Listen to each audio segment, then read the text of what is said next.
कहानी की शुरुआत में हमें एक अनमैरिड कपल नोरा और एरिक को दिखाया जाता है, जो एक ऐसी जगह पर फंस जाते हैं जहां इंसानों का गोश्त बेचा जाता है और औरतों को प्रेग्नेंट करके उनसे दूध निकालकर उस दूध को भी बेचा जाता था। आखिर उन दोनों कपल के साथ क्या क्या होता है और क्या वो दोनों उस जगह से निकल पाए या मारे गए, चलिए देखते हैं आज की हमारी इस कहानी में। फिल्म की स्टार्टिंग में एलेक और नोरा एक गांव में वेकेशन मनाने के लिए जा रहे थे। नोरा एलेक से कहती है कि उसे बहुत तेज पेशाब आया है तो वो उसे वॉशरूम ले जाए। एलेक उससे कहता है कि वो जंगल में ही कर सकती है, लेकिन वो एक वॉशरूम यूज करना चाहती थी। रास्ते में उन्हें एक अबैंडन रेस्टोरेंट मिलता है जिसके आगे वो अपनी गाड़ी रोकते हैं, लेकिन नोरा को वहाँ बाथरूम नहीं मिलता, इसीलिए वो रेस्टोरेंट के पीछे पी करने के लिए जाती है। जब वो वहाँ जाती है तो उसे एक पर्स मिलता है जिसके अंदर पैसे थे और उसके साइड में एक फोन भी पड़ा था। नोरा उन सब चीजों को वहीं फेंक कर चली जाती है। तभी हम देखते हैं कि घास में इंसान के कंकाल पड़े हैं। एलेक और नोरा अपनी कार में बैठकर निकल जाते हैं। तभी उन्हें रास्ते में एक औरत दिखती है जिसकी गाड़ी खराब हो गई थी। एलेक ये देखकर अपनी गाड़ी रोकता है और उस औरत की मदद करने के लिए जाता है। वहीं नोरा उस औरत के पास जाती है। वो औरत नोरा को देखकर कहती है कि एलेक ने उससे अभी तक शादी क्यों नहीं की और उसने काफी छोटे कपड़े पहन रखे हैं। ये सुन के नोरा उससे कहती है कि वो अपने काम से काम रखे। ये सुनकर वो औरत भाग जाती है और उससे कहती है कि वो एक नासमझ और बेकार लड़की है। नोरा उससे याद दिलाती है कि वो लोग उसकी मदद कर रहे हैं, इसीलिए वो उनसे ऐसे बात नहीं कर सकती। जिस पर औरत उससे कहती है कि उसने तो उनकी मदद भी नहीं मांगी, तो वो उसकी मदद क्यों कर रहे हैं। ये सुनकर नोरा एलेक से कहती है कि वो यहाँ से चले। वो उस औरत की कार ठीक किए बिना ही वहाँ से चले जाते हैं। रास्ते में नोरा एलेक से कहती है कि उसे क्या जरूरत थी उस औरत की मदद करने की, तो एलेक उससे कहता है कि वो बस उसकी मदद करना चाहता था। आगे जाके ये दोनों एक रेस्टोरेंट में रुकते हैं जहाँ कई सारे लोग थे। ड्रिंक्स के साथ वो बर्गर खाते हैं तो उन्हें कुछ अजीब सा टेस्ट आता है। तभी एलेक नोटिस करता है कि एक लड़का दूर बैठे उन्हें घूर रहा है। ये देख के उसे काफी अनकंफर्टेबल फील होता है, तो वो नोरा से कहता है कि उन्हें यहाँ से चलना चाहिए। जब वो दोनों वहाँ से जा रहे होते हैं तो वो लड़का नोरा का हाथ पकड़ लेता है और उससे कहता है कि वो इस गाँव में सेफ नहीं है। तभी एलेक को आते देख वो नोरा के हाथ को छोड़ देता है और एलेक उसे लेकर वहाँ से चला जाता है। आगे वो एक गैस स्टेशन पे रुकते हैं। एलेक वहाँ के कैशियर से पूछता है कि क्या यहाँ आसपास कोई होटल है, जिस पर कैशियर उसे कहता है कि यहाँ पे कोई होटल तो नहीं है, लेकिन कुछ ही दूर पे एक केबिन है जहाँ पे वो रह सकते हैं। ये सुनकर वो दोनों उस केबिन की तरफ निकल जाते हैं। नोरा एलेक से कहती है कि उसे थोड़ा अजीब लग रहा है और उन्हें उस केबिन में नहीं जाना चाहिए। ये सुनकर एलेक उससे कहता है कि वो बहुत थक गया है, अब उससे और ड्राइव नहीं होगा।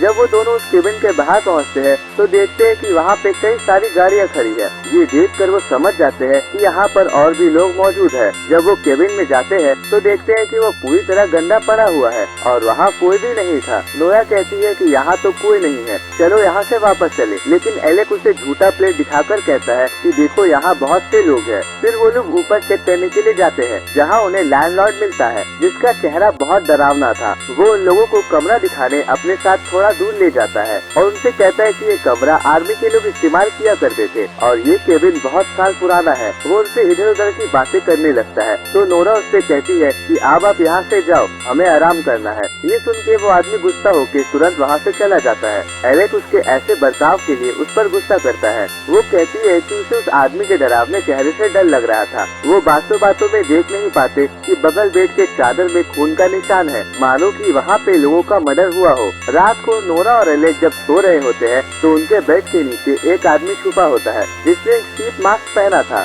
सुबह वो आदमी उनके बेड के नीचे से निकलकर उन पर हमला करता है और उन्हें किडनैप कर लेता है। अगली सुबह जब नोरा की आँख खुलती है तो वो अपने आप को एक पिंजरे में बंद पाती है। वो अपने आप को छुड़ाने की कोशिश करती है, लेकिन तभी वहाँ पर मास्क पहना एक आदमी आता है और उसे शांत करने के लिए उसके पिंजरे में मारने लगता है। उसके जाने के बाद नोरा एक पत्थर से ताला तोड़ने की कोशिश करती है, लेकिन तभी वहाँ पर दो आदमी आ जाते हैं जो उस पर कुछ लिक्विड डालकर बेहोश कर देते हैं। जब नोरा को फिर से होश आता है तो वो अपने आप को एक कुर्सी से बंधा पाती है और उसके दोनों पैर फैलाकर बंधे हुए थे। तभी उस कमरे में एक मास्क पहने लेडी आती है। वो एक बड़े से इंजेक्शन को नोरा के टांगों के बीच डालकर उसके अंदर सीमेंट इंजेक्ट कर देती है ताकि वो प्रेग्नेंट हो सके। नोरा बहुत रोती और चिल्लाती है, लेकिन वो औरत उसे ऐसे ही छोड़कर चली जाती है। उसके बाद वहाँ पे दो लोग आते हैं जो नोरा को उठाकर वापस से पिंजरे में डालकर कहीं ले जाने लगते हैं और नोरा देखती है कि पूरे गांव के लोगों ने चेहरे पर मास्क पहना है, वो उसे ले जाकर एक तबेले में बंद कर देते हैं। फिर हमें एक चेम्बर दिखाया जाता है जहाँ बहुत सारे लड़के पिंजरे में बंद थे। वहीं पे एलेक भी होता है जो अपनी जान बचाने के लिए पिंजरे को तोड़ने की कोशिश कर रहा था। तभी वहाँ पर कुछ लोग आते हैं जिनके हाथ में हथौड़ा होता है। वो एक एक करके उन लड़कों के गले को पकड़कर सिर पर हथौड़ा मारते हैं, जिससे वो बेहोश हो जाते हैं। वो एलेक के भी सर पर हथौड़ा मारकर उसे बेहोश कर देते हैं। उसके बाद वो एक एक करके उन सबकी बॉडीज को एक ट्रॉली पर लाद कर एक बुचर खाने में ले जाते हैं, जहाँ उन मास्कमैन का लीडर जो ब्लैक पॉलिथीन का एप्रिन पहना हुआ होता है वहाँ से अपने साथ इंसानों की कुछ बॉडी पार्ट्स को लेकर निकलता है और वो अपने घर जाता है और एक आदमी को पैसे देकर उसके कार की डिग्गी से एक इंसान को निकालता है और उसे अपने फार्म में ले जाकर पिंजरे में बंद कर देता है। उसके बाद वो आदमी उस केबिन के मालिक के पास जाता है जिसके लाउंज में एलेक और नोरा रुके थे और वो ही यहाँ पे ये सब काम करवा रहा था। वो उससे कहता है कि हमें 3 घंटे में किसी भी तरह 80 लोगों का खाना बनाना है। इसके बाद वो किचन में जाके सबसे कहता है कि जल्दी करो, हमें 3 घंटे में 80 लोगों का खाना बनाना है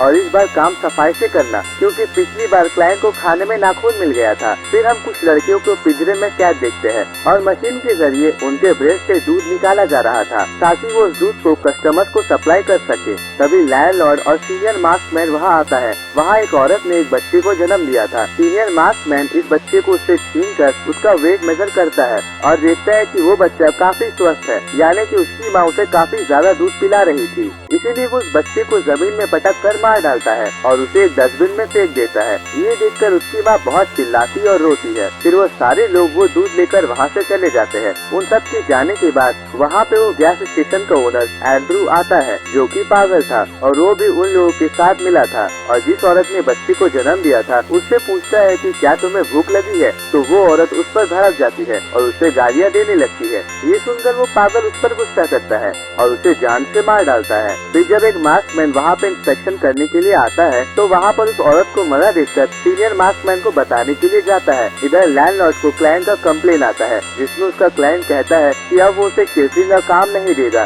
क्योंकि उसके लास्ट पार्टी में एक गेस्ट को इंसान का एक दांत मिला था। इसीलिए लैंडलॉर्ड अपने क्लाइंट से कहता है कि हमें एक और मौका दीजिए, इस बार हम आपके लिए फ्री में खाना बनाएंगे। तभी वहाँ वो मास्कमैन सीनियर मास्कमैन को उस औरत के मर्डर के बारे बताता है। लैंडलॉर्ड समझ जाता है कि ये काम एंड्रू का है, इसीलिए वो बाकी के मास्कमैन को उसे ढूंढ के लाने का ऑर्डर देता है। इधर नोरा जब तबेले में बंद होती है तो वो बगल के तबेले में कैद लड़की से पूछती है कि हम यहाँ से बाहर कैसे निकल सकते हैं, तो वो कहती है कि यहाँ से बाहर निकलने का कोई रास्ता नहीं है। नोरा उससे पूछती है कि यहाँ हमारे साथ क्या हो रहा है, तो वो औरत उसे बताती है कि हम सब इन लोगों के लिए दूध देने वाली गाय की तरह है। वो हमें प्रेग्नेंट करके बच्चे और दूध निकालते हैं और जब हम दूध देने लायक नहीं बचते तो हमें काट कर हमारे मांस को बेच देते हैं। वो बताती है कि मैं 2 साल से यहाँ हूँ और कई बार प्रेग्नेंट हो चुकी हूँ। ये सब सुनकर नोरा बहुत डर जाती है। वो लड़की ये भी बताती है कि मैं अभी दर्दनाक जिंदगी से आजाद होने वाली हूँ क्योंकि मैं प्रेग्नेंट नहीं हो सकती। वहाँ एक और लड़की थी जिसका नाम ऐश था जो 2 हफ्ते पहले ही वहाँ आई थी। वो लड़की काफी रो रही थी तो नोरा उससे कहती है कि वो उसे यहाँ से जरूर बाहर निकालेगी। इधर वो मास्कमैन एंड्रू को ढूंढ लेता है जो कि लाशों के साथ खेल रहा था। वो उसे पकड़कर लैंडलॉर्ड के पास ले जाता है तो एंड्रू उससे माफी मांगता है और उससे कहता है कि उसने गलती से उसे मार डाला क्योंकि वो बहुत गालियाँ दे रही थी। ये सुनकर लैंडलॉर्ड उसे कहता है कि सजा के तौर पर वो उन्हें अब खाना दे। एंड्रू बाकी के मास्कमैन के साथ फार्म में खाना देने जाता है। वो उन्हें खाना वैसे ही देते हैं जैसे फार्म में इंसान जानवरों को देते हैं। तभी एंड्रू खाना गिराकर वहाँ से भागने लगता है। अगले सीन में सीनियर मास्कमैन 2 और मास्कमैन को लेके तबेले में जाता है और उस लड़की को पकड़कर बांध देता है जो अब प्रेग्नेंट नहीं हो सकती और उसके पेट को काट कर बाकी के बॉडी पार्ट्स को भी अपने साथ काट कर ले जाते हैं। उनके जाने के बाद एलेक वहाँ आता है जो अभी भी जिंदा था। वो नोरा को अपने साथ ले जाता है। वो दोनों मास्कमैन से बचकर ट्रक के पास पहुँचते हैं तो नोरा उस ट्रक को स्टार्ट करने की कोशिश करती है लेकिन वो ट्रक स्टार्ट नहीं होता। तभी वहाँ एक मास्कमैन आ जाता है लेकिन वो लोग उससे बचकर भाग जाते हैं और एक चर्च में पहुँच जाते हैं। चर्च में भी एक मास्कमैन आ जाता है इसीलिए वो दोनों चर्च में ही छुप जाते हैं। है और जब वो चर्च से भाग रहे थे तब मास्कमैन उन्हें देख लेता है और वो चर्च की घंटी बजा देता है। तभी वो दोनों भाग रहे होते हैं तो एलेक का पैर ट्रैप में फंस जाता है। नोरा उस ट्रैप को छुड़ाने की कोशिश करती है लेकिन वो नहीं छूटता, इसीलिए वो वहाँ से एलेक को छोड़कर भाग जाती है। तभी वो लोग एलेक को एक बड़े से पत्थर से कुचलकर मार देते हैं। नोरा भागते हुए एक चेम्बर में पहुँचती है और वहीं छुप जाती है। उस चेम्बर में नोरा को वही आदमी मिलता है जिसने उसे रेस्टोरेंट में कहा था कि तुम यहाँ सेफ नहीं हो। नोरा उससे वहाँ से बचकर भागने का रास्ता पूछती है तो वो बताता है कि सभी मास्कमैन आने जाने के लिए बस का इस्तेमाल करते हैं और बस की चाबी उस बस के पास वाले घर में होगा जो तुम्हें घर के खिड़की के पास ही मिल जाएगा। तभी वहाँ लैंडलॉर्ड और एंड्रू आता है लेकिन नोरा वहाँ से बचकर निकल जाती है। नोरा सभी मास्कमैन से बचते हुए एक कार के पास पहुँचती है और उस कार के मास्कमैन को हथौड़े से मारकर वहाँ से भागने लगती है लेकिन सभी मास्कमैन उसके पीछे पड़े थे। तभी उस गाड़ी में गैस खत्म हो जाता है